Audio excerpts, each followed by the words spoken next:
You may have noticed over the last year or so, but K-pop has a crippling obsession with pre-releases. It feels like every group nowadays is dropping one of their songs off of a mini album or a full-length album a full week or two in advance before the actual comeback takes place. I believe pre-releases serve a similar purpose to teaser photos for a comeback or highlight medleys. As of me posting this, aespa released Supernova yesterday, a song which I think is pretty good. I think it's like an 8 out of 10. I think conceptually it's great. I think the music video is fun and quirky. I'm not a huge fan of the song. I think it falls flat in some areas. I do love the production and some of the creativity they put into it. It definitely feels very otherworldly, alien, outer space. Like the theme is definitely carrying over into the music well. However, pre-releases do this really sneaky thing in tricking you into listening to the rest of the album, right? Like Supernova is gauging the listener's interest and potentially drawing them in to listening to the rest of this album. Is the rest of this Armageddon comeback going to sound like Supernova? Is it going to carry over that extraterrestrial sound to it? And I think Supernova leaves just enough meat on the bone to get the viewer to come back and check out the rest of the comeback. Supernova feels like aespa like flipped over one of their Uno cards in their hand. They have like 8 or 9 more in there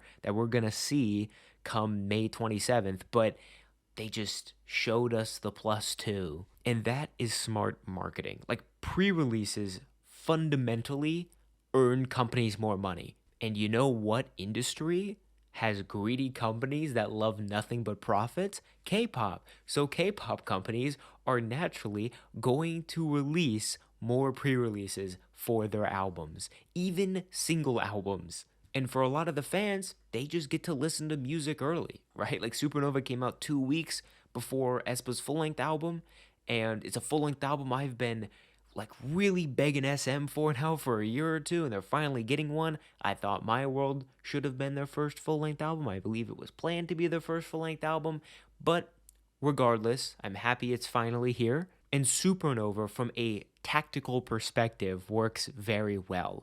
Now, I don't think this works out perfectly for every single K-pop group dropping a pre-release. Sometimes a pre-release can actually kill any sort of momentum you have for a comeback and actually push fans away if they don't like the sound. It is a double-edged sword. I personally don't love pre-releases because most of the time they're actually making an album more stale for me. If you're dropping an 8 song long album and a week before you drop the album, or 2 weeks, you drop one song, and then maybe a week later you drop another pre-release single, and that's 2 songs out of the 8 song album that I have already heard, I've already digested, I've already probably have an idea of what I would give that song out of 10, and now a quarter of the album is already finished, and now I have to listen to the rest of this album and then just maybe hit those other songs too. This is very nitpicky. This is completely subjective conjecture. It is something that bothers me, but coming from a music connoisseur, someone who loves to consume albums, pre-releases feel so lazy to me. They purely feel like marketing tactics because most of the time these pre-releases don't even narratively fall within the album. And if they do, it's under the very broad umbrella subject categories that these K-pop companies love to give thematically to these albums. Like one album thematically will just be about doubt, and another one will be about self-worth, and another one will be about love. And there's nothing wrong with that, but when you give an umbrella term to an entire album, that limits the creative freedom an album has, especially when it comes to telling a convincing narrative or story. There's a reason why I honestly don't even give a shit about most of the lyricism that I hear in K-pop because honestly 90% of it that I see myself is fluff. Sometimes in anime and different TV shows, at the end of an episode, it'll flash moments from a future episode, typically the next week's episode, and it'll say like next time on blank show. At that moment, that is pre-releasing you content for the next week's episode for you to consume. And then when you get to that moment in next week's episode, sure, you're going to enjoy it. Sure, you're going to be like, oh, this is how it connects. But you've already seen it. Like, you've already consumed it. You know what happens to a degree. I just don't want to be spoiled when I listen to an album. I want everything on release day to be brand new to me. That's what really captures the best album listening experiences. And when you have 1 to 2 pre releases before the album even comes out, it feels like I'm already consuming the album before the album is even out. And with K-pop, that's just how the comeback process works, and I understand that. I think the comeback process and period that a group goes through for 4 to 6 weeks, however they're promoting their new comeback, that's all a product that you're consuming. The interviews, the variety content, the dance practices, the vlogs, like all of that is a part of the album as much as a pre-release track or a highlight medley or a teaser is.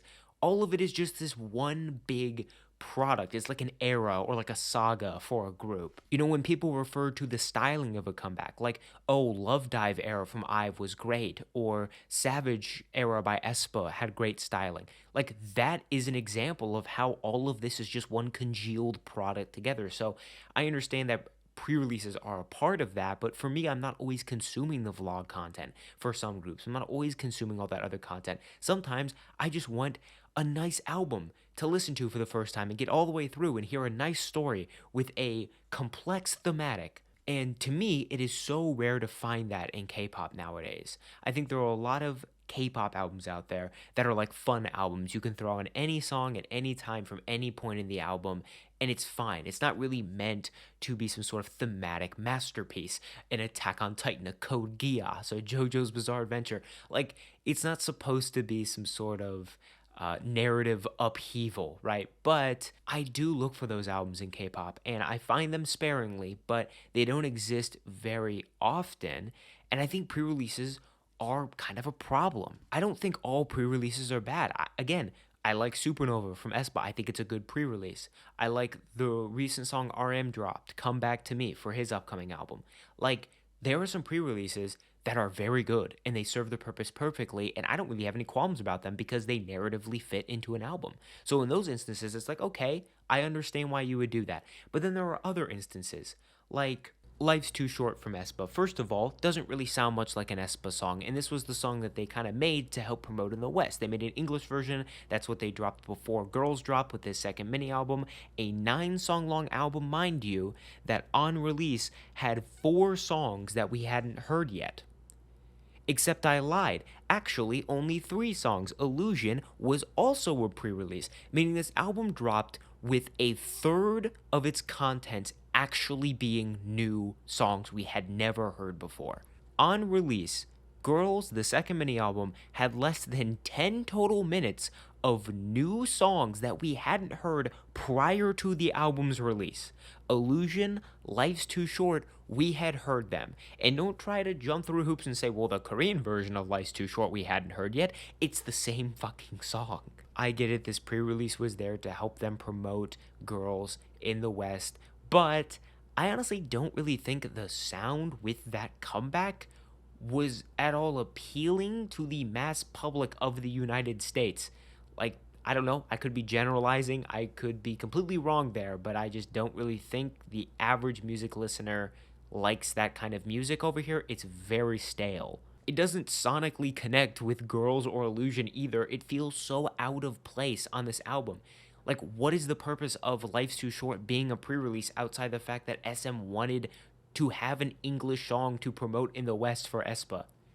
That's it. These pre releases are just an extension of K-pop capitalism. These pre-releases also broadcast the artists out into the K-pop jet stream, right? Like, with this release, Supernova aespa, people are going to be talking about aespa for the next week or so. It's going to lead up to the album, right? You hop on a TikTok, and one of the first things you might see is a Supernova dance challenge. Speaking of dance challenges, hey SM, why did you spoil like almost all of the chorus for Supernova before the thing even came out? They dropped videos of the members dancing to this song days in advance of this song dropping, and guess what? What they were dancing to was the meat and potatoes of the fucking song. Why are you dropping teasers for a teaser of an album? Can someone fucking explain that to me? I have the same qualms with the teaser they dropped for this song as well, because I believe they use like the same or very similar portions of the instrumental. So we basically got the entree of the entire meal before we actually got the fucking meal. Which is why I left Supernova after first listen very underwhelmed because, hey, I already heard basically most of the chorus, and the verse sections are pretty good. I enjoy them, especially the production, but they don't really do anything for me. And I actually think that the bridge, the breakdown, which I see a lot of people love, actually does the opposite in building up a song. Like, if anything, it actually simmers out rather than exploding in this momentous final chorus that kind of just exists. I don't want to make it sound like I'm throwing aespa under the bus here. Supernova just gives me a great chance to talk about pre-releases. I've been kind of pondering it for some time now. In K-pop, ultimately, I am here for the artistry behind it, to see the great albums my favorite artists pump out. And pre-releases kind of go against the grain of creating a fluid album for me. I understand the advantages, the mass advantages that they have for comeback periods and for companies financially. And I know a lot of people watching this video probably think all this is very nitpicky and very complainatory and I'm just whining, but I seriously just don't like them. Believe it or not, I actually like to have time away from my favorite artists. I actually like to see my favorite artists take 7 to 8 month breaks to take a rest from music production. These pre-releases dropping 2 to 3 weeks before the album comes out, it's like, hey, you just came back 4 months ago and now you're already dropping another song, and then 3 weeks later they drop a whole nother album. It doesn't matter how long you take when it comes to dropping an album for me, as long as it is very high quality. Like Kendrick Lamar, I know he's a big topic right now because of his and Drake's beef and what they've been exposing about each other allegedly online. From Damn to Mr. Morale and the Big Steppers, that is a 5 year window of time that we didn't get a full length Kendrick Lamar project. And I didn't hate that because both albums are fantastic. It's like these companies are addicted to pumping out music. They just want to keep releasing and keep releasing and keep releasing and keep touring and keep touring. Like Purple Kiss are already going on another tour. They just went on one last year. I went to it in fall of last year and they're already going on another one. Same thing with Idol. I just saw them last year and they're already going on tour again. They're stopping at a location I saw them at. I think all of this in culmination really hurts music quality the most. Like these K-pop companies and these groups, they're not sitting down for long periods of time and creating genuinely great products. Like sure, I'll vibe with a comeback, give it like an 8 out of 10 or something, but it is rare that a project drops in K-pop that I'm actually in love with, that I'm like, wow, this is a 10 out of 10, this is amazing. It's why I prop up D-Day by August D and Jack in the Box by J-Hope so much, because those are fucking albums. Like that is actual artistry at work. People telling a story, experimenting with sounds, and creating a cohesive product. And look, J-Hope proved that you can drop a pre-release and make that work. But a lot of companies out there, they can't do that because groups, they need to promote, they need to make money, so they can't sit down and craft 12 to 13 song long albums, right? Triple S just dropped their first full-length album, and like it's fantastic. I love the music on it, but it's less than 30 minutes long. A full-length album, less than 30 minutes. The average runtime is less than 3 minutes. Like, are you fucking kidding me? I think pre-releases end up factoring into the overconsumption and oversaturation of K-pop right now. Maybe I'm the only one here, but it's May. I made a video back in November ranking aespa comebacks because they just dropped Drama, and I love that song. I think it's a great comeback for them. And that's like a 7 month differential period. Like it's been like 7 months. But why hasn't it felt like 7 months? The answer, comeback period windows, pre-releases. Your groups are dropping way more often than they actually are. The reasons why I don't like pre-releases are very subjective. Once again, I seriously doubt there'll be a ton of people who will relate to me with this video, and I would love for you to give your inputs on pre-releases and how you view them in the comments. Again, pre-releases can be very high quality, and they can do basically everything that I said they can't in this video at times. I've been going through a pretty serious writer's block recently, so creating content has been more like pulling teeth for me than it has been a free-flowing process, which is why my content upload speed has been really slow and I haven't been providing a lot of updates is because I'm kind of stuck in a rut right now. aespa just gave me a great opportunity to earnestly talk about something. So I appreciate them for dropping this song 2 weeks before Armageddon comes out so we can all consume it, digest it, and probably be sick of it in 2 weeks. Or maybe we'll still love it. Who knows? Let me know what you guys think about both this song, Supernova, and just pre releases in general, how you feel about them. And I'll see you guys in the next video.